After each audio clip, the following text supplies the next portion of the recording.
Добро вечер. Ново издание на Кавга со Иван, емисија која што неколкумина политичари, верувале или не, би сакале да ја сменат. Поточно да го сменат името како еден вид на предуслов за да дојдат кај мене овдека на Кавга.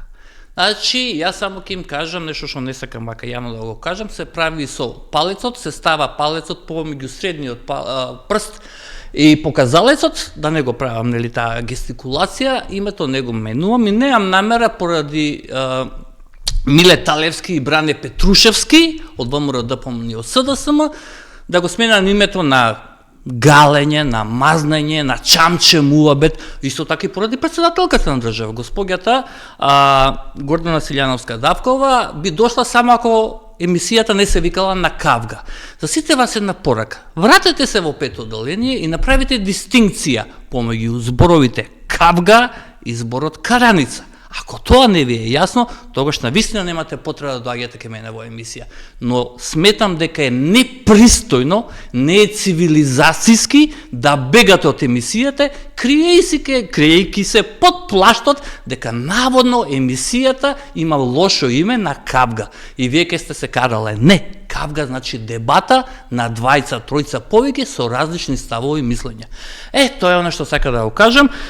Шампиони сте за кидање, и Миле Талевски и Бране Петрушевски, особено Бране онака кида на дебело, секогаш кога ќе се видим вика како не, јас да дојдам кај тебе, веднаш доаѓам, кога ќе го бараме, Бране секогаш на пат, али затоа вечерта го гледаме на телевизија за или против. Тоа е околу оно што сакам да им го кажам, значи името на емисијата не се менува.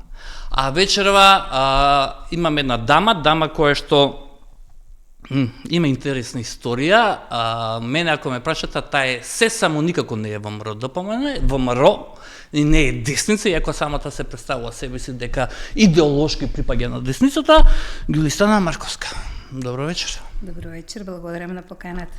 И сега вика, вие велите, ви пречи вас името Кавга? Во името? Не ми пречи Кавга, тоа е можеби дебата, баш како што рековте, со аргументи, можеме да не се согласиме, меѓутоа тоа е целта на емисијата. Така. Не ми пречи. Ѓулистана Марковска, Моминска Јумеровска од Куманово, не знам колку мина ќе се сетат, а претпоставам голем дел не знаат дека вашиот прв ангажман во парламентот беше во рамките на партијата на Стојан Андов, кој што беше лидер на тогашниот сојуз на реформски сили на Анте Марковиќ, значи класична левица која што одеше малце на центар, во некоја рака, но вие никако не бевте ВМРО, никако не бевте десница, никако не бевте радикална. Како влеговте вие во приказката на Анте Марковиќ? Прво, Анте Марковиќ беше многу популарен. Мега популарен и направи сериозни економски чекори во времето на некојашната Југославија. Тогаш можеше секој од нас да прима плата по 1000 марки, зборувам за обичен работник, да не зборуваме за високо образовани луѓе. Второ, веројатно не сте нашле податоци, меѓутоа јас сум во политиката од мојата 14-та година. Тоа не сум го нашла. Токму во тој дел на левицата, преку Сојузна социјалистичка младина, за која што бев сериозен кандидат и за председател. Значи, вие сте, што би кажале, пребеган. Од ова денешна колоквијална терминологија, комуњарка во некоја рака. Па комуњарка не, меѓутоа идеалист, да. Идеалист, да. Како не, Сојузна социјалистичка младина, па сега. Тоа беше времето. Можете ли вие како ученик на генерација да не станете член на Сојуз на комунисти кога вас ве предлагаат по формат? Ученик на генерација. Па зависи каде сте учил. Во Куманово морало да стане. Во Куманово морало, Да, морало. И секаде мислам во Скопје. Од друга страна... Добивавте комунист вестник? Не, до тој степен, не. Меѓутоа, кога дојдов тука во Скопје, како член на... Степ бај степ беше мојата. Од 14 години, рачунајте. Јас не се срамувам од тој период. Јас бев во последното собрание на Глигорije Гоговски во политичкиот собор, кај што беше и поранешниот председател Иванов, меѓутоа тоа во неговата биографија нема да го најдете. Во политичкиот собор, бидејќи имаше представници од, политичкиот собор беше врвот на политиката, покрај собор на Здружен труд и не знам како, меѓутоа од младина имаше 6 мина и јас бев меѓу нив, така да јас ја затеков и таа класа на политичари. Јас не се срамувам од таа моја биографија.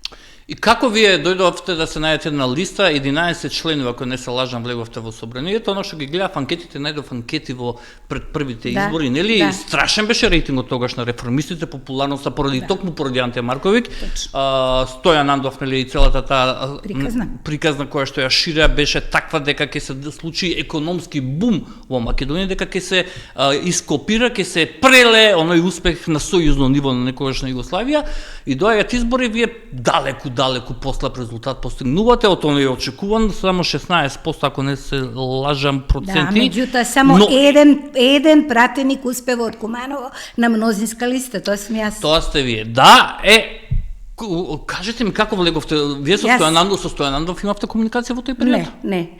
Нема да верувате, една ваша позната колешка, нема да ја именувам. Не е важно.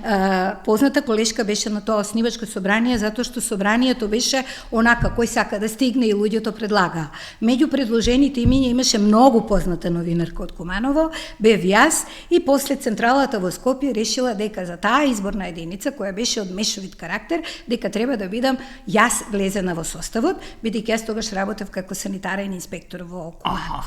И тоа не е баш популарна функција. А багажот што го носите позитивен багаж, не негативен, за сојузна социјалистичка младина, мислите дека ви помогна во оваа приказка или не? Помогна. По тоа време да. Зборам за тоа време, така? Да, за тоа време да помогна. Мислам дека комуњарка. Да, класична. Мислам дека повеќе помогна тоа што јас навистина бев принципиелен, и вие не е популарно да бидете млад доктор, кој што работи во санитарна инспекција и кој што затвара градинки, студентски мензи, во некоја рака бев плашило во тоа време. Пазите, ќе дојде, ќе ве затвори, ако не друго, се исчистија градинките, работничките мензи. Се случи тоа? Се случи, да, се случи. Прашете повозрасни граѓани од мене, ќе ви кажам. И јас бев навистина популарна и принципиелна. Ќе кажам еден настан од семејството во кое што тогаш татко ми, сега покоен, многу познат градски човек во Куманово, доаѓа и ми вика, не може да не му потпишеш отварање на ресторан на мој другар од детство. Тогаш имаше строги критериуми чист, нечист дел, тоа беа југословенски стандарди. Да, санитарен позитивен или санитарно негативен и готово. Да, ама без подпис од санитарен инспектор. Не знам, ама затоа велам без подпис немаше шанс. И јас на татко ми му реков, ако сакаш јас да си дадам оставка, јас ќе потпишам. Меѓутоа, нека најде една, буквално една институција кај што сум потпишала да не ги задоволи потребите, ќе му потпишам и него. И не му потпишам. Не му потпишам. Татко ми нормално ми се налути, човекот после си ги задоволи критериумите. Го памтите ли собранието со некој некој настап или бевте активни или не бевте активни? Ја не можам да се сетам затоа што бев доста млад. Сега ќе кажам, прво вака. Како јас се приближив до ВМРО ДПМН? Практично. Не, во делот со памтењето. За првото собрание. За првото собрание. Токму тоа памтам. Може има настани. Не ми бегајте сака ВМРО ДПМН. Не бегам, таму сум. Не би рекол баш. Да. Во тој период еден од попознатите закони кои што тогаш се носеше беше законот за државјанство. Тоа многу ми е интересно. Беше министер господинот Тврчковски. Првичната негова проекција беше дека сите оние кои имаат 7 години престој во Македонија треба да добијат. Кажете ми, влезе ли во правен промет? Не, со мојот амандман од 15 години не влезе. ВМРО имаше амандман 40 години. Што беше радикално многу? Апсолутно многу. Мојот амандман од 15 години помина. Буквално помина. И кажете ми, со тие 15 почна да се издаваат државјанство? Па да, меѓутоа многу споро одеше таа постапка и мислам дека барем за тие 4 години, кога беше првата влада, се направи, иначе замислете. Знаете зашто денеска постои еден вид на легенда, еден мит, сигурно сте го слушнале, дека Бранко Црвенковски, кога ќе се каже Бранко Црвенковски, тоа се алудира на СДСМ или таа номенклатура која што ротираше и гравитираше околу Бранко Фрчко и компанија, сите тие дека дале пасоши, односно државјанство на преку 200.000 албанци од Косово и од Албанија. Имаше нешто такво или не? Не можам да знам затоа што не сум била во извршната власт, меѓутоа секогаш знам дека зборувам од вашите кулуарски собраниски кулуарски муабети. Еве, ако може да го спуштиме малце пониско ниво. Да, не 200, туку 100.000 и дека затоа не се прочистува избирачкиот список, затоа што секоја власт и годи да ги има тие гласови условно на непостоечки граѓани во својот џеп. А мислите дека се тоа непостоечки граѓани, дека се дадени? Па делумно... Овдека се зборуваше за луѓе кои што се доселени во Македонија, дојденци од Албанија, Косово и не знам од каде, и дадени за тоа. Значи не ми конвергира вашиот одговор со не можам да знам затоа што ќе шпекулирам јас. Не сакам да шпекулирате. Не сакам да шпекулирам. Меѓутоа амандманот беше за 15 години и тој беше во тоа време стриктно почитуван, а 7 години беше периодно на Македонија, земја не дојдеа. Така е. И нешто друго интересно кој што вака ќе ми извадите од тој период кој што го паметите? Друго интересно беше, можеби во тој период... Имавте ли дебати со ВМРО-вците тогаш, со Љупчо, вашиот потоа, ако можам така да кажам, вашиот идеолошки Фројд? Сега не ќе да е Фројд, меѓутоа имавме дебати. Идеолошки мецена? Може би во тој период, да. Во тој период, јас зборам до тој. Тука сте во право, во тој период, да.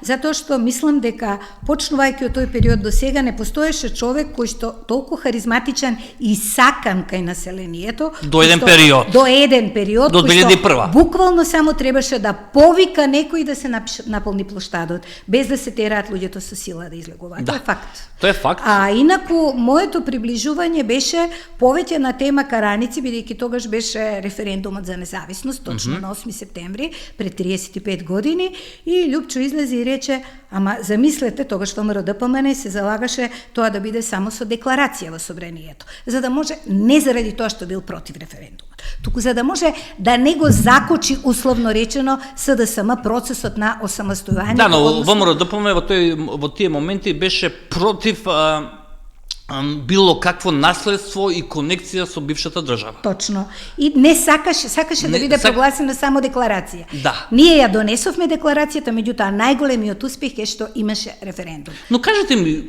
паметите ли чуму се случила на ситуација кога после изборот на председателот покојниот Киро Глигоров, Љупчо беше ставен за заменик председател еден краток период, се сеќавате? Помошник на председателот. Па нешто добро е, подпредседател, нешто. Подпредседател е, да кажем нешто измислена функција. Да му ги задоволат неговите лични егоистички апетити, и што му требаше он после тоа да се откаже, со какво образложение? Не може да немам ништо значено и ништо круцијално што не му посметало, тој он сам се откажа, да се сеќавате. Да, се сеќавам. Сакав само да ја завршам мислата дека првата наша официјална, условно речено, вистинска Караница беше кога рече дека Пола Куманово нема да гласа за референдумот, затоа што се настроени просрпски, што не е точно. Луѓето излегува и гласа. И јас тогаш добив многу пофалби точно од тие што вие ги викате. Замислите, вие дури од народни херои, вие го одбранивте Куманово и нашата чест, ние сме за државата. Од овој момент тоа изгледа трагикомично, меѓутоа имало луѓе кои што се сетираат за иднина. Баш романтично. Може би треба да пишува мемуари, ако се чувствам малку помлада за тоа, ама пишувале мемуари помлади од мене. А сепак јас сум била и во обминатиот систем и во овој систем. Не ми одговоривте за Љупчото, за неговото патешествие, 2,5 месец, колку траеше неговото? Па толку траеше, тоа беше измислена функција, видете се. Но зошто? Го чувствува неговиот потенцијал политички, па сака малце да го зауздаат на тој начин? Па се ако зборуваме по логика на нештата, ВМРО требаше да му биде понудето да направи влада, да има мандатар, затоа што имаше 39 претеници. Никој не му го понуди тоа, или пак едноставно се заобиколи таа процедура, се направи експертската влада, што беше сечија и ничија за доброто на Македонија. Но мора да признаеме дека тоа беше добар потек. Убедливиот, најдобра и најдобар потек во тој момент. Апсолутно се согласувам. А бидејќи тој како личност сепак беше лидер на партија, требаше да добие некаква функција ВМРО со 39 пратеници, беше ставен како подпредседател, помошник на председателот. Да, беше многу чудно, некој беше измислено, ад-хок беше некое решение. Меѓутоа тој не учествуваше како тако во односењето на ниту една одлука, се почувства запоставен и веројатно од тие причини даде оставка. Што му, пошто рековте дека подоцна не рековте после, нели, бевте блиски со ВМРО ДПМН и со Љупчо, вие бевте до 94-та во собранието, цело време бевте лојална на Стојан и на... Не. Пошто нели после се фузиравте нешто со во еден период 92 се фузира, не беше веќе реформски сили. Во моментот кога Бранко Црвенковски ја направи владата, влезе за Сојуз на реформски сили во владата, јас излегов. Јас бев првиот. Да, ма не се викаше само Сојуз на реформски, имаше Сојуз на реформски сили на Македонија. Да, ма имаше уште, мислам дека го смени името, се спои, се фузира, со некога сега да не Тоа беше после, во тој период беше така, и кога се споија, јас реков ние немаме мандат да правиме влада со ПДП. заради тоа што тоа беше моето официјално образложение. А тоа беше СДСМ со ПДП, така? ПДП, да. Добро. И се приклучи и Сојуз на реформски сили, они дури мислеа дека јас ќе ја цепам партијата, па почнаа да посетуваат општини, мене тоа на крај памет не ми беше. И како ја продолживте излегов вие? и станав независна. Независна станавте? Апсолутно. Го завршивте мандатот во 94 како независен пратеник? Точно. Колку време битисувавте како независна? 2 години. 2 години цели. Точно тогаш кога направи Бранко Црвенковски влада. И имаше еден интересен период кога се собираа потписи за Петар Гошев да биде премиер. Чистите раце и морам да кажам дека во тоа време, пошто јас бев во една зграда, живеев во службен стан кој тогаш Мирка Велиновска го крстеше како огромен, тросовен, тоа беше стан 40 квадрати до собрание, близко, 41 квадрат, и кај мене имаше големи собери, вклучително на луѓе кои што во една зграда, кај што живее Љупчо Георгиевски, живеам ја, живее Тодор Петров, живее Слободан Богоевски и Бранко Бојчевски. Тоа е во една паралела. Прекрасен ростер, прекрасна комбинација на луѓе. Да. Нема потреба од ништо друго да ги прашате, треба само да зачукате и да кажете комши што ќе се случува. И доаѓа 94-та и вие после да се откажувате сама или не можете да најдете да се вгнездите негде во некоја партија каде може да ги артикулирате вашите политички ставови? Не. Јас и тогаш можам да кажам дека без оглед на тоа што бев независна, повеќе или помалку бев повеќе инклинирана на кај десница? Да, инклинирам на кај ВМРО. Тоа ми е многу чудно, затоа што почнувате, влегувате од Сојуз на социјалистичка младина, класична левичарска и тоа радикална левица, во Југославија тоа беше многу радикално. Или си или не си, значи немаше тогаш дека алтернатива, нели? И вие продолжувате со исто така радикална во тој период со Стојан Андов и реформските сили, и од еднаш кај вас станувате едно сабале, предпоставам, се будите и викат, јас сум љупчовист, ја ќе правам конгрес во Солун, а тој конгрес никако не дојде. Да.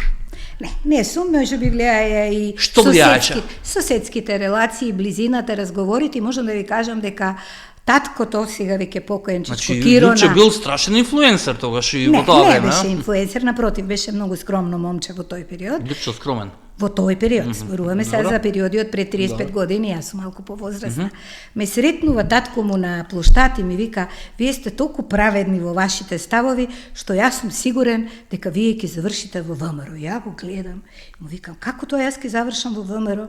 Љупчо дома му рекол, тато, како си можел да ја зауставиш жената и да ја кажуваш такви работи? Не, вика, јас си знам пречувство имам жената, има една нота на праведност, а бидејќи вие сте партија која се грижи за народот, ќе заврши и видна така. Едно праведно ВМРО, особено партијата на ВМРО. Па сега 90-та, 94-та не може. Зборам за 98-та, ајде одиме на 98-та. Вие како влегувате вие во партија, во собранието? Влегувам на пропорционалната листа. На пропорционалната, така? На некој што беа. Каде бевте, во Скопје? Или во Куманово? Не, во Скопје. Во Скопје, така? Пошто тука беше пропорционалната, така. Мислам, со адреса бевте веќе одамна веќе во Скопје. Одамна сум ја веќе 50 години. Добро. И под чие кој ве делегираше, кој ве номинираше да бидете на прво? Директно Љупчо Георгиевски. Да? Да. Имавте до тој период до 98 развивте некои добри коректни односи? Да.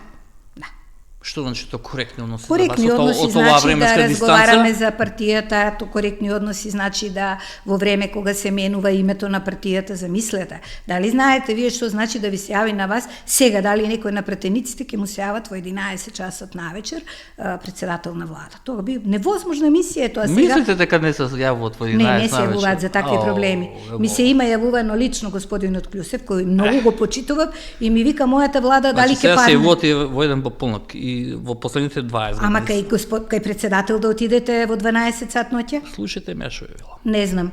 Кај господинот Киро Глигоров водеше делегација од 5 мина ВМРО-вци, се разбира, јас ја иницирав средбата пред да се изгласа. Ова е многу скромно, се разбира, јас. Не, па кај мене се случуваат работите, тоа се работи мерливи, се уште се живи луѓето. Например кој? Например, Михо Пановски. Например, Радка Димитрова за жал почина. Например, Лепавцов, и тој е починат. Ја изгледа сум најмлада. Кога се јавувавме, Радка, ова се буквално зборовите. Јас му се качив на глава на председателот, те молам, јави се на телефон и барај средба.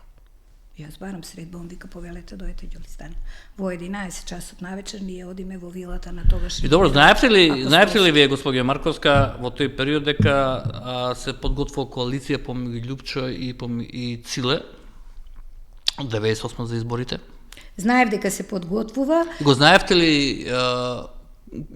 ли концесијата која што ќе биде понудена и каква реакција ќе добиеме од меѓународната заедница? Тоа требаше интелигентни луѓе како вас да го антиципираат, дека да изастанете на опашката и на нервот на ганглијата на Кина и да им кажете, еве, ние сме една мала земја, ама ние ќе си ги признаеме Тајван. И ќе ги тргнеме умпредеп. Умпредеп ќе ги тргнете, се слушам, ми се јавуваат, не е важно кој ми се јавува, човек кој што е жив и беше доста близок со Циле, со Васил Тупурковски, ми објаснува дека тоа биле само 950 војници кои што биле од Струга Охрид па оделе до Крива Паланка, значи западно-северниот дел на границата со лесно наоружување, ама тоа е тотално небитно. Кога ќе стои умпредеп да се случи некаква катастрофа како што ни се случуваше, ќе беше ангажирана во рок од 24 часа, ќе дојде од сите можни страни војни сили со апсолутно, ама дури можеби и на НАТО во тој период, затоа што веќе почнавме 95-та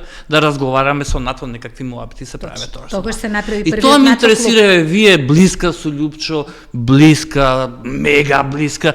Нели го сетивте неговиот авантуристички капацитет во тој период за да влезе со Циле Тупурковски? Не знам, не го осетив, меѓутоа знам дека една концесија која што беше ветена и кога почна де факто распадот на ВМРО ДПМН со издвојување на групата од 6 пратеници беше недавањето на местото председател на државата на господинот Тупурковски. Тоа беше договорено пред коалиција, за тоа знаев, меѓутоа не знаев за Тајван на Тајван.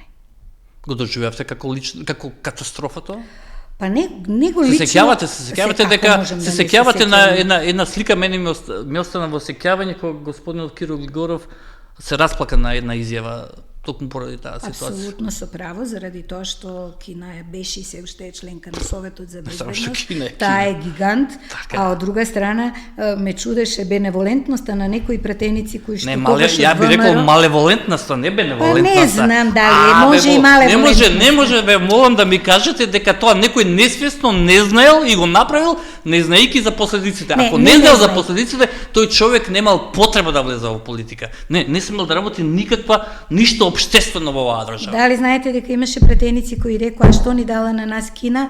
Дајте да видиме сега Тајван ни дава, не знам што ни дава. Кои се тие малумници, можеме кажете? Па после стана директори, не нема. Па што ми егале ако станале директори. После стана и директори продолжија во времето на други председатели. Слободно, ја ви кажувам малоумници. Да не знаете да антиципирате, да знаете да направите геостратешка проценка кој што и што ќе добиеме ние. И 2001 ни доаѓа и се чудиме сите. Од каде дојде? Од каде дојде. Иако после таа толку многу години се повеќе добиваме информација дека Србија стои ради таа приказка, зашто нив можеби и има логика да им одговара. Им одговара да биде немирно за да не дојде, нели, да се што повеќе се одложи признавањето на Косово. Но не и се, ние бевме фатени 100-0 неспремни, катастрофално неспремни како држава. Свативме дека изминатите претходни 11 години никој не организирал државата, ни воено, ни полициски добро, освоено одредени групи, секоја честна патриоти, кои што седа и за жал загина, ги положија, за кого ги положија тие животи. Токму е тоа жално што најголем број резервисти беа ангажирани, резервисти. И најголем дел од Прилеп. И што добија прилепчени од тоа? Не смеа да го посетат Вејц. Катастрофа, мене ми е страшно жал. Мене ми е страшно жал од причина што... Доста Димовска ли беше таа што велеше дека нејзин покојна Доста Димовска, Господ душа да ја прости, што велеше до групчини интересира после... Јас не сум ја слушнала лично од неја таа, за да можам, навистина би било шпекулативно. Меѓутоа дека се зборуваше... Не сум го ни видела, верувајте. Од групчината му не ме интересира. Не ме интересира, до групчи ме интересира, од групчина. Така е.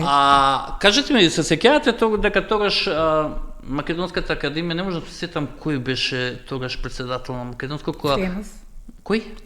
Ефремов, мислам дека беше, кога почна да се збори она идеја за размена на територии. Апсолутно, тој господинот Ефремов ја изложи.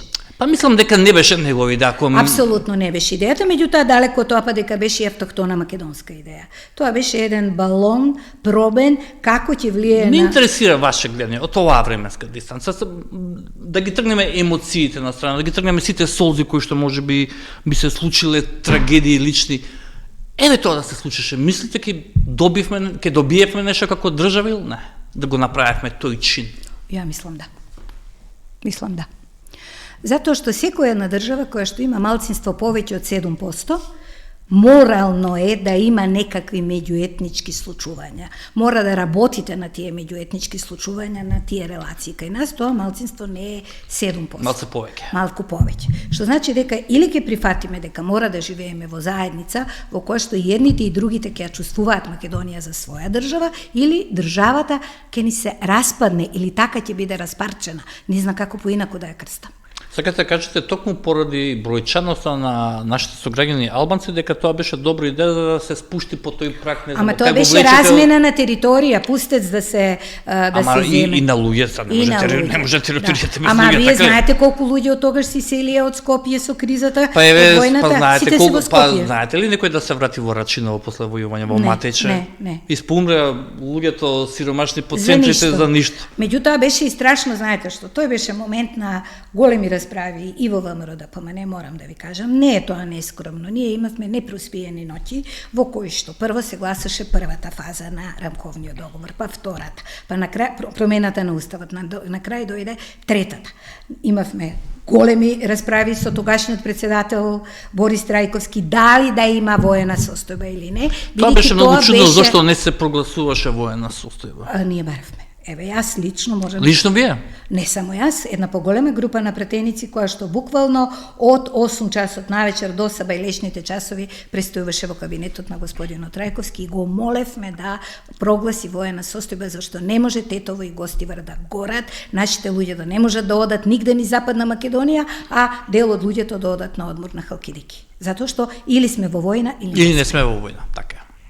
И не се прогласи воена состојба.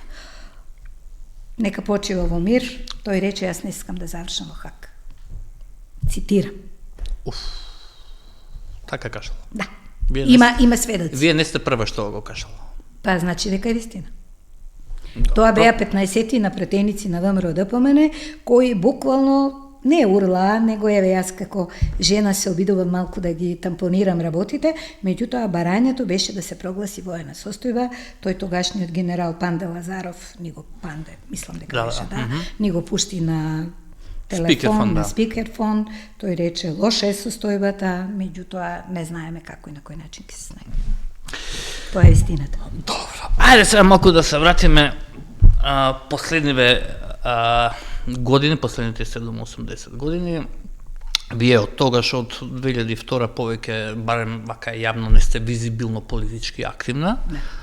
Се до некаде до моментот кога СДСМ доаѓа на власт и кога почнуваат оние така наречени game changer ситуации, промени големи кои што некако не шокираа сите, морам да бидам искрен. Прво беше веднаш 2 месеци после стапувањето на сила на владата на Заев, подпишување на договор за добро соседство и пријателство со Бугарија, кој што, еве, до ден денешен, ни еден мој соговорник не може да ми каже од каде се појави нагло прва работа таа да се подпише, затоа што мене, ако ме прашате, тоа беше генераторот на сите сегашни проблеми кои што ги имаме сега. Тоа да беше ништо предизвикано. Тотално дури проверив и со нашите стратешки партнери воопшто немале такво барање нити визија за тоа. Не можам да разберам кои се концесии ги имаше тогашната влада и дали имале концесии, зошто мора да го направи тоа со Бојко Борисов, особено со човек кој што немаше ама буквално никакво политичко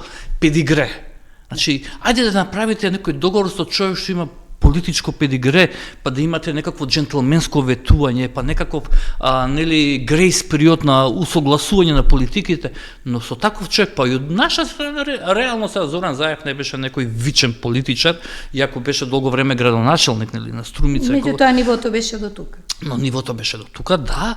И потоа, нели, наредната година, Преспанскиот договор, кој што вие онако беручки го прифативте, дури имаше една интересна комуникација со господја Солза Грчева, која што така жолчно ве нападна за вашата подршка. Се сеќавате на тоа? Не ме нападна жолчко, ниско ме нападна. И денеска, затоа што не сака муабетот кога се две жени во политика да го сведат на муабет на чешма. Тоа ги навредува жените кои што се во политиката. Испадна дека Ја реков жолчно, не сакав да бидам груб, се извинувам. Не, ниско беше нападот, дека јас сум го бранела за да го смени Македонија името, тоа било за да можам да направам концесија за мојот бивш сопруг со кој што ја веќе одавна не сум во брак 15. А има таква врска нешто или не? Боже ми сачу. А зашто го браневте? Преспанскиот договор? Преспанскиот? Не, јас не го бранев договорот. Јас бранев потребата да се има пред Преспанскиот договор, ако се сеќавате, да има референдум. ВМРО ДПМН до последен момент. Ама видите. Немаше став. Да, ама немаше зашто не треба да имаат став, инаку за референдум се исчитуваше дека ВМРО ДПМН неќе да чуе промена на името. Не. Ајде бе. Не се согласувам. Ајде бе. Ако вие не сакате да има промена на име, како што и сега не сакате да има внесување на бугарите во устав, а сакате да имате политичка поддршка, изборите не ви се политичка поддршка. Референдумот ви е единственото решение во кое што народот се изјаснува. Зборуваме за вистински референдум и зборуваме за излазност. Зборуваме реално. Ако вие тоа временска дистанца мене ме убедувате дека во тој период Мицковски кој што беше мега политички фрагилен, кој што имаше сериозни проблеми внатре партиски. Зборуваме за 2000. Он е избран 2017 декември, ако не се лажам. Така ли е на конгресот најпопуларниот во и затоа малце ќе позборувам и за Валандово. И сега не знам што очекувавте и вие, какво истакнување, каква визибилност, каква артикулација во таа позиција на Мицковски, кој што пак онака латентно и доста мудро, морам да признам, од оваа дистанца, пракеше порака до своите луѓе дека тој лично и раководството тогашно, какво и да беше, не се за промена на името. А зошто да не биде тоа и на референдум верификувано, кажете? Добро, ама гледај... Затоа што немаше јасна порака на членството, излезете и гласајте против. Излезете и гласајте спрема вашето убедување. Се согласувам, апсолутно, ама знаете каква е таа порака? Не, таа порака е двосмислена порака. По мене, може би не сум во право.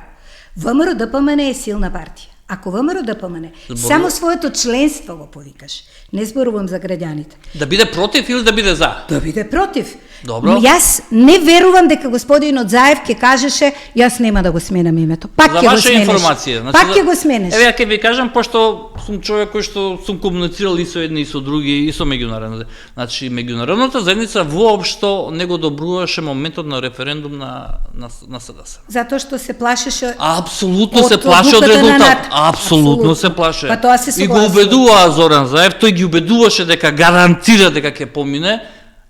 Со раката на срцето. Ја ви велам што ми кажуваат сериозни сениор членови на меѓународната заедница и зошто би ми укажувало, нема зашто да ме лажат. Меѓутоа тука улогата на ВМРО беше млака. И тука почнаа моите несогласувања де факто. Па добро, вашите несогласувања беа и со Никола Груевски. Што најдовте? Како не баравте Никола Груевски вака да си замина уште 2015? За мене, ако сега ме прашате, првите 4 години... Ама не сега, да ви читам изјави за Никола Груевски. Сакате ли што викате? Прочитате слободно. Па велите барате веднаш да си замине. А тоа што е? Ама за 2015 година, после бомбите која почнува. А после бомбите, да. За тоа зборувам. За бомбите, да. Не зборувам за првите 2. Не, зборувам за 2015 да ги разграничиме период. Да, за 2015. Значи настапувавте, гостувавте, велите барате веднаш, баравте конгрес, балате. Точно, да. Затоа што јас имав поинакво мислење дека работите сепак се одвиваат во некаква идејна матрица, дека не се сведува све околу парите и братучедите. Јас прво да кажам дека јас не бев изолирана да работам во ВМРО ДПМН од Груевски. Јас не бев ставена на листите од Лјупчо Георгиевски. Од тој период па наваму, ја воопшто не сум активен член. Меѓутоа тоа не ме засега, ја имам професија, јас сум доктор, специјалист офталмолог. Апсолутно, не велам, ама не можам да ја разберам таа ваша матрица, таа ваша ВМРО-вштина, ако можам така да кажам, да имате да платите, се извинувам на терминот, во наводница, да платите од потреба и јавно да ги критикувате луѓето кои што ја водат партијата во одреден период. Сите, освен Љупчо Георгиевски. Љупчо Георгиевски, кој што од оваа временска дистанца ја направи најголемата катастрофа за Македонија со 2001 и со бугарештината која што се бидуваше константно, последната изјава пред некој ден го читам, не можам ни на очите, ни на ушите, ако не читам со уши, на очите да им верувам што вели стари документи, бугарски документи, книги се споменува Македонија. Знаете што сака тоа да кажа? Вие не ме прашавте за мислењето за Љупчо Георгиевски, јас само зборував за тогашната сработа. Ајде мислењето. Само да ви кажам. Ајде вашето мислење за Љупчо. Сите луѓе во периодот кои беа во опкружувањето на Љупчо Георгиевски, ниту од владите на Социјалдемократскиот сојуз, ниту од владите на сегашното ВМРО се прифатени како луѓе кои што со кои може да се соработува, буквално од прв до последен. Се прифатени како луѓе кои што се независни, кои што играат на своја рака и кои што нема да бидат послушни и сервилни. Ама видите, ВМРО барем е позната како партија на мирмидони, на луѓе кои што се верни слеп, да наречам, нели, не се баш сите. Не се баш сите. Ама добро. Зборувам за тој состав. Зборувам затоа што поставеноста на партијата е таква пирамидална, како компанија, како војска, CEO, па понатаму сите одат, за разлика од други, на пример СДСМ, која е поставена по хоризонтала, ке ВМРО е по вертикала. Не, СДСМ умира да биде поставена по вертикала. Ама не може. Точно тоа. Тоа зборувам, да, али на ВМРО фантастично добро им успева секогаш да се постават и секогаш лидерот да биде тој што е приматот во целата работа. И примарниот број, како сакате, што се може само со еден и што се дели само со еден и само со себе. Членови на ВМРО го критикуваат лидерот кога е на власт. Јас сум си земала за право тоа да го правам. Иако не сум била политичка. Па да, ама сте знаели. Тоа е сепак добро. Знаете да бидете, да, ама сте били лукративни. Еве на пример ќе ве прашам. Сте гледали ли, сигурно сте гледале, Квискотека на времето? Да. Да. Игра на асоциации, вас ви беше огледана? Не. Мене ми беше огледана. Се сеќавате како одеше, нели 4 полиња на крај треба. Еве да ви ги кажам вашите полиња, ваша асоциација, ваши зборови со ова. Добро. Вика не демократа, значи поле 1, нелегитимен, лош стратег, шовинист. Доле што е? Кој е доле? Кој име ќе се појави? Повеќе. Еве еден, кажете ми. Не демократа, шовинист. Нелегитимен и лош стратег.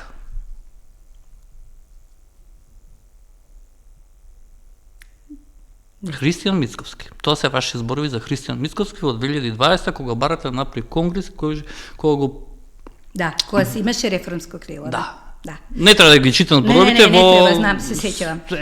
А гледате што велите овие денови.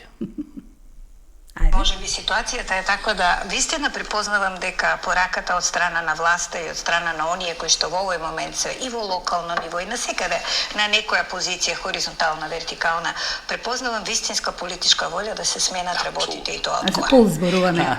За полс. Ве молам. За пол зборуваме, пазите, не е мерливо. Влада, ве молам, ви ги читам ставовите. Ве молам, гостувавте пред 2 недели на Алфа. Да. Со Зајко. Да. Прочитате си ги, не мора да се го пуштите, има транскрипт, прочитате си што велите.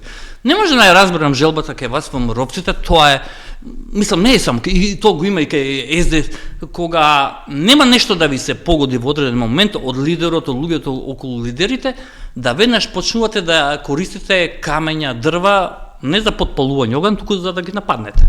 Зошто? Што ви требаше во 2020? Мислите, пазете, можеме да зборуваме ние за Мицковски многу работи, но човекот како Феникс успеа во тој период и сега има, знаете колкава разлика. Тогаш беше Ама независно, ама видете. Не е така. Ама како не, ама знаете кога некој доаѓа и вие сакате да го слушате и вие пишувате шовинист си, неспособен си, не си демократа. Зошто? Затоа што изгубил на избори каде што, изгубил избори, изгубил на избори и заради тоа што имаше повеќе кандидати каде што изборот беше. Па уште ги фалевте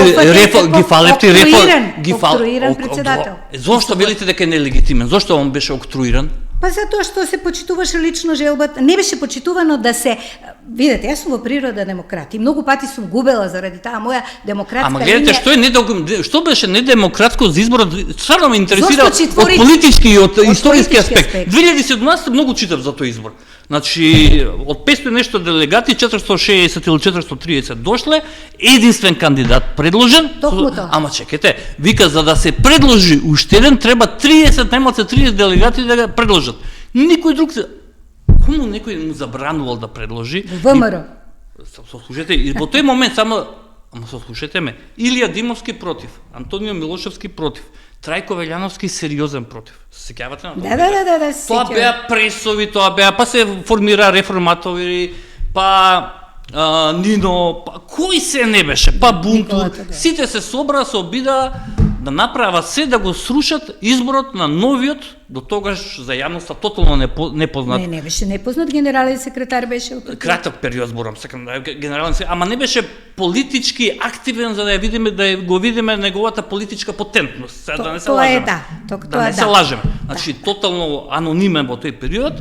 И почнувате да му играте на гангли, му рипате на човекот и сега викате во 2026. А зошто да не бараме да биде избран во демократска атмосфера? Што е недемократски тоа? Па нема други кандидати кои што ја покажа, ја не без кандидат. Ама 30 луѓе не се собрале. Зошто не сте нашле 30 делегати да ве номинираат вас? Кажам, секогаш превладувала една дворјанска атмосфера во ВМРО. Византиска можеби? Византиска, точно така. Тоа е поточен збор од дворјанската. Во која што не непослушноста, туку желбата да биде не онака како што вели нашиот статут, се свати како тоа ти си против или за, нема трета варијанта. Нема желба да се прошири кругот. Ја верувам дека они со тројца кандидати ќе беше избран. И со двајца. Ама зошто немаш?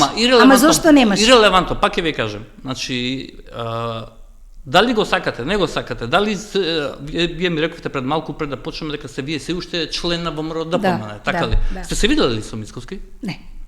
Никогаш воопшто, тет вака на муабет. Тешка беше причината, неодамна на погребот на господинот Владе Јановски. А сте барали ли прием да ве прими? Да. И не ве прима? Не. Добро. И, па добро сега, ако ги читам овие кои се шегувам, нема врска. Не е тоа. Мислам, а јас сум личност која што не се подлизува. Верувајте ми, така ме доживува и членството и граѓаните. Да ви кажем една работа. Еве ја гледам, ми беше мене Антонио Милошевски овдека во емисија, го прашав, малку му го прашав саркастично како му прости тој на Мицковски, се надевајки се дека ќе го свати прашањето како што требаше да го свати, и тој би објасни како што би објасни малку така незграпно. Тој објасни загонетно, интелигентно, ама стана подпредседател на собрание.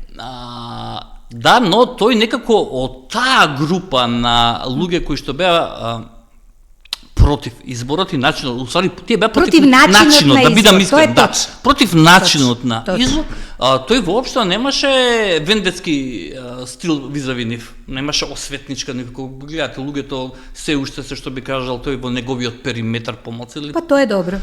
Тоа е добро, тоа зборува доблесно за него. Така и во целата таа работа еве гледате вие се истрачувате 2020, сакаме да го смениме, треба да се замерите. Не е само тој, има и некои други луѓе кои што се околу него, се уште се околу него, кои што во тој период... Ама знаете да ви кажам што? Тоа не е моја мудрост. Кога се обкружувате со луѓе кои што безрезервно условно ви служат, тие за 24 часа ќе се договорат и како да ве сменат. А кога во вашето обкружување имате луѓе кои што биле и против вас, тогаш секогаш непријателот условно, држете го во ваша околина заради тоа што ќе знаете што мисли. Но видите, една работа мора да се, пак ќе ви кажем, има али гледате, има една огромна разлика помеѓу владењето на Мицковски како лидер и сега како премиер, како човек кој што изнедрен од ВМРО ДПМН и Никола Груевски. Ако кај Никола Груевски имаше сериозен автократ, да не речем дека одеше на моменти и во елементи во наводници на неофашизам, страшни моменти имаше, и ја лично знам и луѓе кои што се напатили многу, за разлика каде што не смееше никој во партија да има друго мислење.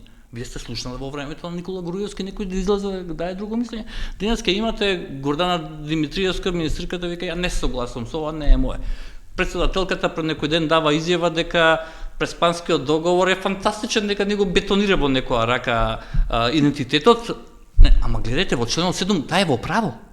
Таа е во право во член 7. Да, меѓутоа во кампањата не беше баш така. Ама во кампањата не беше така. И сега гледате сето тоа без некакви дебели реакции, големи реакции од ВМРО-ДПМН. Па тоа е позитивно за него. Ама тоа сакам да кажам големи дека измени има, морам сакам да да кажам дека има доста промени во владењето и од енергијата. Јас ќе ви кажам, јас како човек, како управител и новинар и уредник на емисии не добивам никакви нарачки од владеачката партија, ништо. Дури некогаш се прашувам во редакција зборуваме, чека, ова е ВМРО-ДПМН? Што се случува со ВМРО-ДПМН? Видете да ви кажам, не. Прво има две фази. Во фазата кога тој велите условно политички неук, недоволно етаблиран, непознат за јавноста, фрагилен, можеби со поетска стално зборуване, ше мрак паднал, темнина, поетски мотивирани говори. Така си има свој стил на во однос на од тогаш до сега, ја немам причина зашто да му се улагам. Има драстична промена во начинот на изразување, начинот на согледување на проблемите, па и во стратешките начини како и на кој начин треба да се движи Македонија. Немам причина зашто да кажам. Еве, гледав на едно интервју, да не го опуштам, пошто да од друга телевизија 2023 на 11 август гостувате на друга телевизија и ве прашува новинарот, значи една година пред изборите, и велите една од првите работи што ќе направи ВМРО и Мицковски кога ќе победат, предпоставувавте дека ќе победат, ги гледавте. Условно се знаеш. Кај се знаеше. Дека ќе ги стави бугарите во устап. Еве, бугарите ги немаат, сврци работа и како? Како е можно како ВМРО-вка со традиција толку години да не можете да го антиципирате и да го согледате дејствувањата и матрицата на однесувањето на ВМРО? Матрицата е се полоша. Ако вие се сеќавате, Румен Радев прво не одеше на линија на човекови права, туку одеше на јазикот и идентитетот. Точно тоа кое што не само тоа, него ги свика луѓето од БАН, тоа беше 21 и рече ви давам задача да ги смирите говорот на омраза во Македонија и медиумите. Внимавајте, од друга земја на нивните академци да реагираат во Македонија. Јотова дојде во Македонија и рече подпредседателка или председателка на собрание сега е на владата. Не, беше подпредседателка тогаш на Румен Радов. Да. И рече вака, за каков јазик зборувате вие? За македонски јазик усред Македонија во Битола. И тоа беше во Битола кога се отвараше. Тоа е срамно. Замислете ме мене да се појавам ја во Бугарија и да кажам да го кажам тоа. А што има тоа? И што има тоа врска со бугарите ставање во уставот? Никогаш ВМРО не рекло дека нема да ги стави бугарите и останатите. Во овие услови сега. Во овие услови како што се сега. Како што се сега. Како што се сега не, а во период како само бугари, кои што се 3.500 во Македонија во секое време. Никош го нема тоа, кажа, прво го слушам од вас. Не во бројчана смисла. Зборуваме како луѓе кои што треба да бидат спомнати. Ја ве прашам, како може да не антиципираме политиката каква ќе биде? Вие како не можете, како аналитичар кој што е цело време врти и гравитира околу ВМРО-ДПМН, да даете таква грешна констатација дека ВМРО прва работа. Значи тоа ќе беше самоубиство политичко и за Мицковски и за целата партија. Зашто тоа беше една од главните воделки за добивање изборите, а втората беше оние така наречени протестни гласови, кога луѓето гласа намерно само да се тргне Дуи. Точно. Прво Дуи, па после и Бугарија. Ја мислам дека Дуи беше првата причина, а после Бугарија беше втората. Затоа што ја ограбија државата максимално. Затоа што она што го направија со СДСМ, тоа беше тоа беше грабеж. Не само грабеж, него тоа беше практикување на аздис. Класичен аздис. Вие реагирајте, ние гајле, ние ќе си го правиме, ќе си играме баскет и фудбалче и ќе си вработуваме како сакаме, какви сакаме. Ние сме господари на Македонија. Тие го крстеа така. И еве се помина 2 години. Меѓутоа никаква, видете се, ако ви имате земја членка на Европската унија, очекувате од другата страна макар да се смени, да омекне тој вокабулар на луѓето. Како ќе се смени вокабуларот кога вие добивате во 2022, пазете што е многу интересно. Не знам дали се фаќате и вие и јас и сите ние. Па сакате да верувате во подобро? Не, ова само сакам да ви кажам. Сега ми падна на памет. Ви ги слушам и представите на ВМРО-ДПМН кога ги напаѓаат СДСМ, пошто СДСМ некако во последните 3-4 месеци како да е презем улогата на партијата Левица, со нарацијата и со стилот на говорот. Тоа апсолутно не му личи на господинот Филипче, кој што е образован и почитуван доктор. Мене ме изненадува, да бидам искрен. Немам текст за тоа. Во целата работа, но никој не го споменува и заборава дека само велат Филипче Заев. А каде е Ковачевски? Каде Таче? Вашиот Таче од Куманово. Човекот е тој кој што беше во 2022 година ја прифати преговарачката рамка. Не беше Филипче, не беше Заев. А па мислите дека случајно беше ставен? Ирелевантно. Ама знаете како? Нема, толку останал во колективната меморија на граѓаните, ве молам. Тоа е срамота. Ние сме имале премиер од 2 години кој што никој Ама тоа е срамота за СДСМ. Имале премиер кој што народот не го знае. Дури не го прифаќа ни со мозокот ни со емоцијата. Не можете вие да живеете во држава која што вели ќе бидеме членка на унијата, во која што премиерот, тогашниот Заев, вели ќе биде големо изненадување на сите кој ќе биде премиер, пазите. Како од ракав да го вади. Ама стварно беше изненадување. Смели да биде изненадување. Ама стварно беше изненадување, поголемо изненадување од Ковачевски имали. Нема. Меѓутоа, дали е тоа регуларно за една голема партија? Тоа е човекот што беше во Виена на клуб на дипломатика, да што рече на луѓето што беа гостите дипломати врвни од цел свет, зборувајќи за преспанскиот договор, you have to have ratio and balls. И сега како да ви кажам, и сега никој не го споменува, као да ме баталајте, го пат да не кажам некој збор. Добро, се подразбира. Се подразбира, нели? Да, се подразбира. Како така, баталајте го? Ама што ќе добиеме од тоа? Сега тој не е во игра, другите се во игра уште. Еве, сега пак да ве прашам нова шанса за ваша прогноза. Сега ВМРО ќе ги става бугарите устав или не ги става? Во овие услови не. Кои се ти услови сега? Како што е сега? Како што е сега. И што чекаат според вас? А нели сакате дека сме малци 2 години веќе во лимбо и дека нешто чекаме, не знаеме што чекаме? Па прво и Европа не знае што сака, да зборуваме отворено. Ние мора да бидеме проактивни. Ама гледайте, Европа е многу комотна. Па ги боли брига за нас да зборуваме. Америка гледате дека нема момент промил на интерес за Балканов, за Западниот Балкан. Точно. Гледате дека сосема администрацијата е свртена сосема кон Кина и кон Иран, Русија, дури гледам дека ни Русија повеќе не интересира, ни Украина. Азија и во целата таа ситуација, дури она што добивам информација, некаква комуникација на нашите луѓе со администрацијата и е добро што ја имаат. Инаку нема, Америка е комплетно целиот бројот е тргнат на кај. Ама и нормално, они имаат повисок. На кај Ормудскиот теснаци, на кај Оманскиот залив, нели, да. Да, и кон Кина.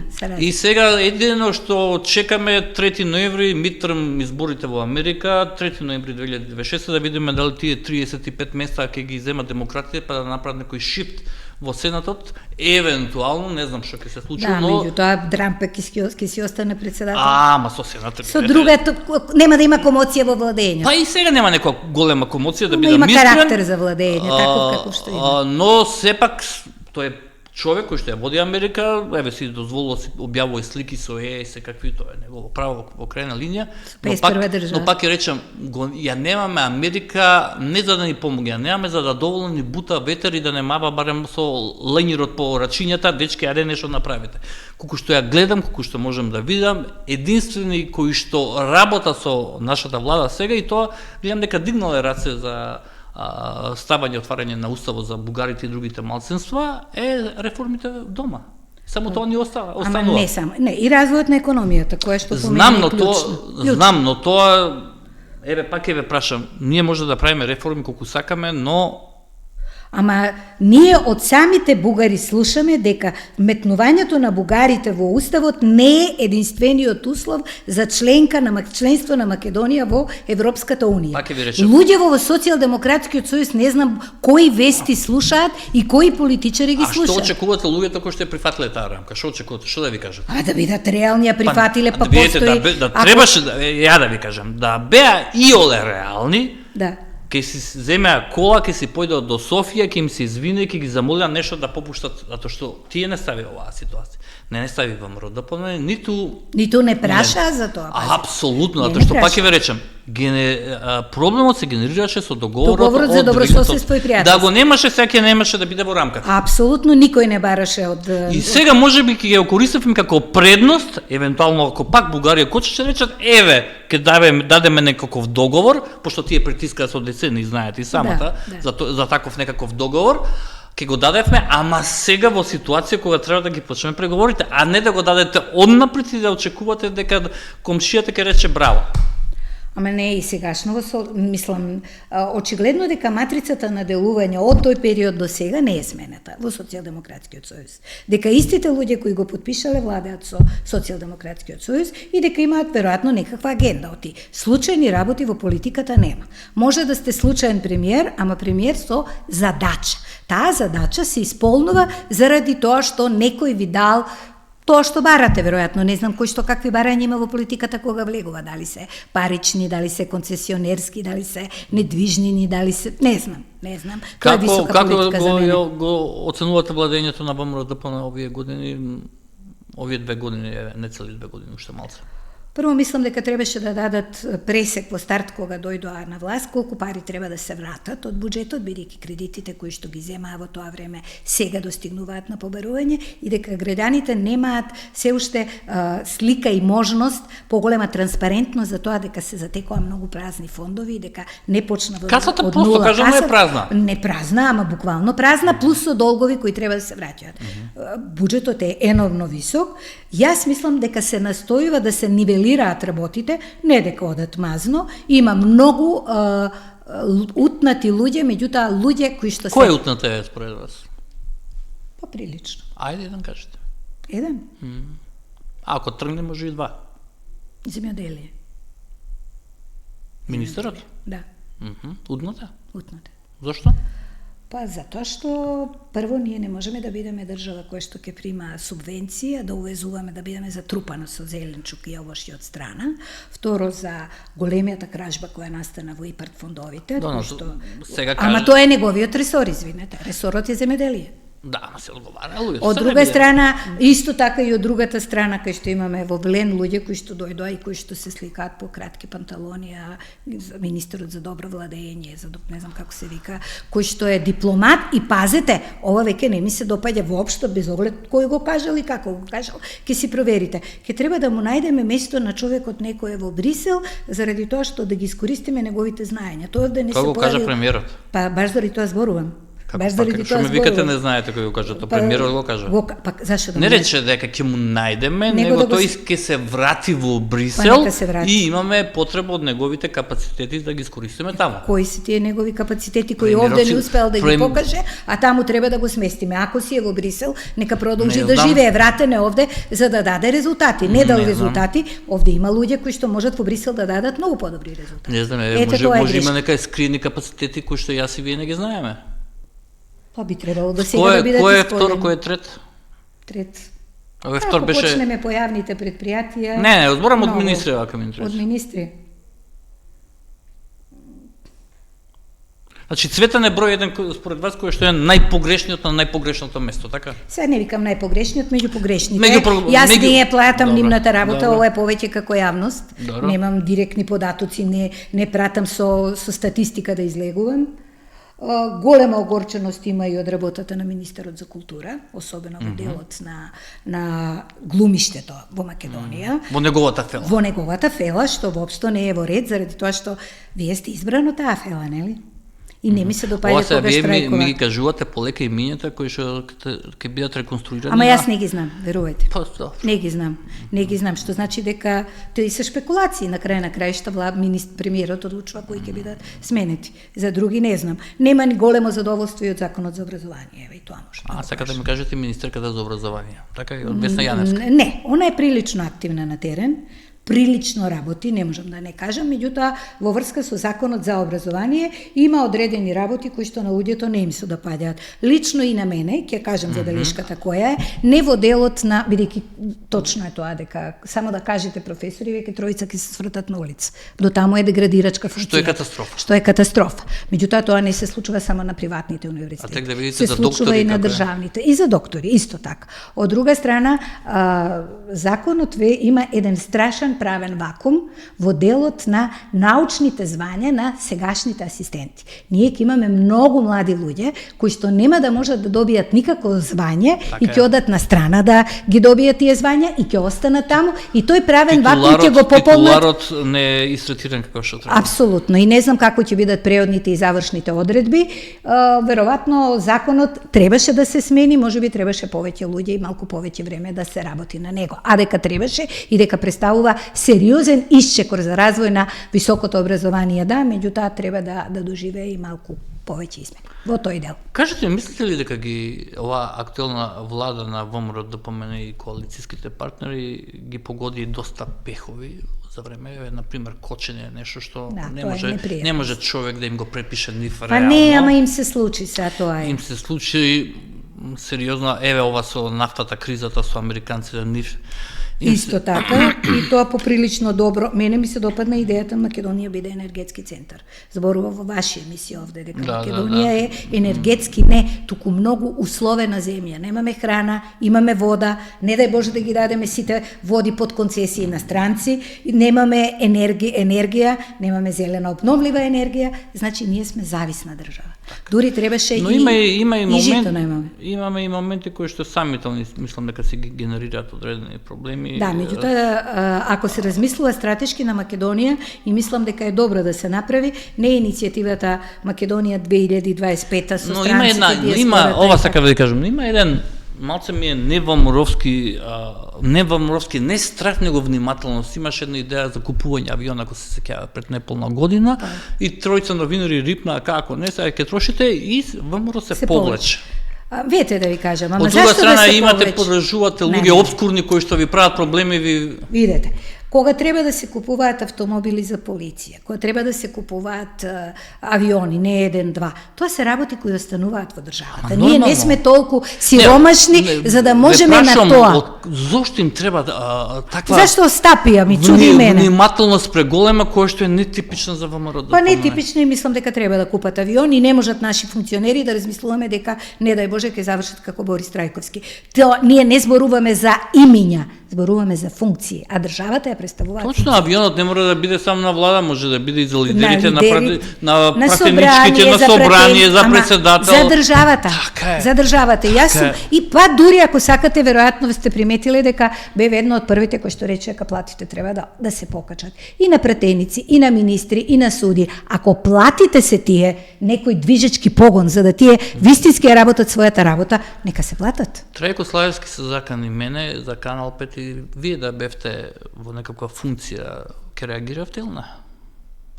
Па ќе реагирав.